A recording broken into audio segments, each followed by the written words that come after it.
Hijabi Muslim women's experiences of religious and intersectional discrimination highlight an urgent reality that calls for more understanding and a stronger push to dismantle prejudiced attitudes while promoting acceptance and inclusiveness. In this interview with Asma Assyrian refugee Sadika, the interviewer provides an insight into the struggles Muslim hijabi women face in everyday lives in Western society. My name is Asma and I'm from Syria. I had to leave my country because of the civil war, and in 2013 I moved to Lebanon. Later on in 2016 I was lucky enough to make my journey and to come to Canada. What I remember about Syria is my family. I belong to a very big family. I have 5 uncles and 5 aunts. They're all married and have kids. Also, their kids are older than me, younger than me.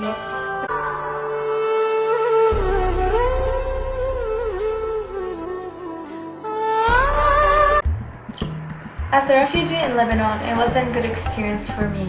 My house was very small and I had to go to school at night as a young child. It wasn't safe and it was very dangerous.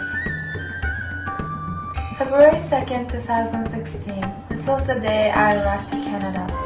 I was so excited to discover the country and learn the language. From 2016 to 2020, I lived in Manitoba, Winnipeg. There, I tried the best that I could to learn the language and to establish a life.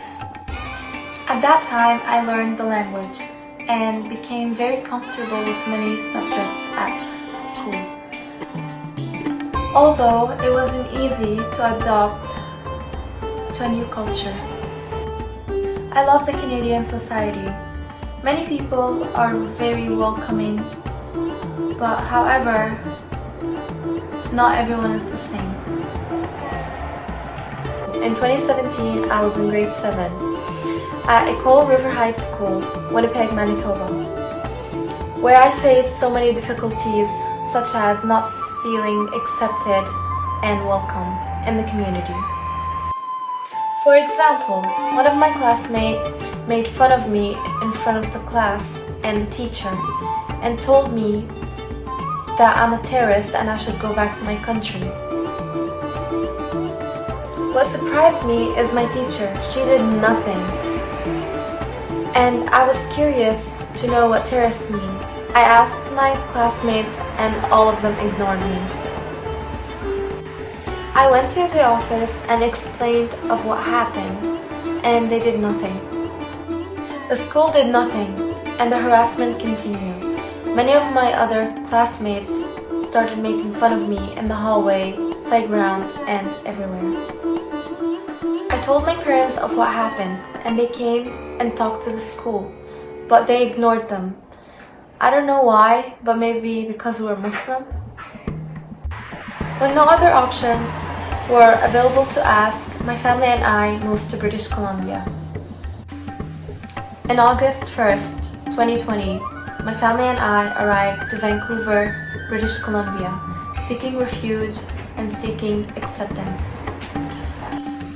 In Vancouver, we established a new life very quickly.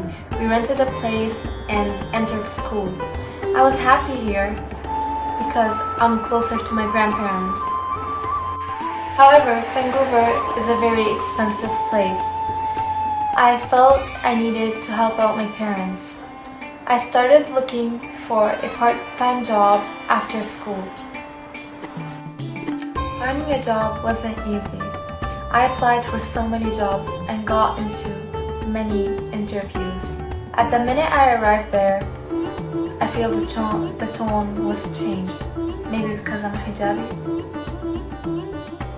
Finally, I got a job in Canadian Tire.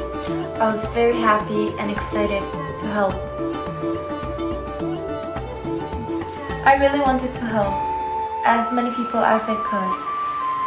However, I wasn't treated with respect, unlike my other coworkers. Even as a coworker, I wasn't treated the same.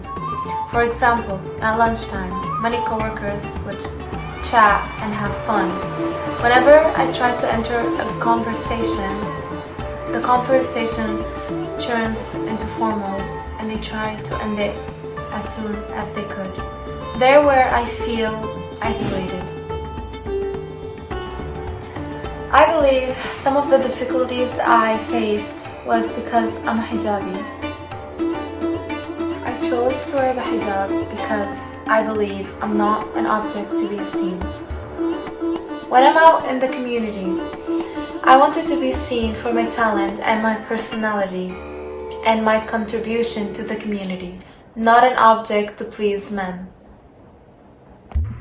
I love who I am. I love my family, my culture, and my religion. I love Syria and I'm proud to be Syrian. Also, I love Canada and I'm proud to be Canadian.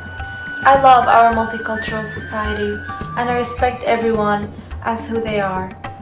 And I really wish to be respected for who I am.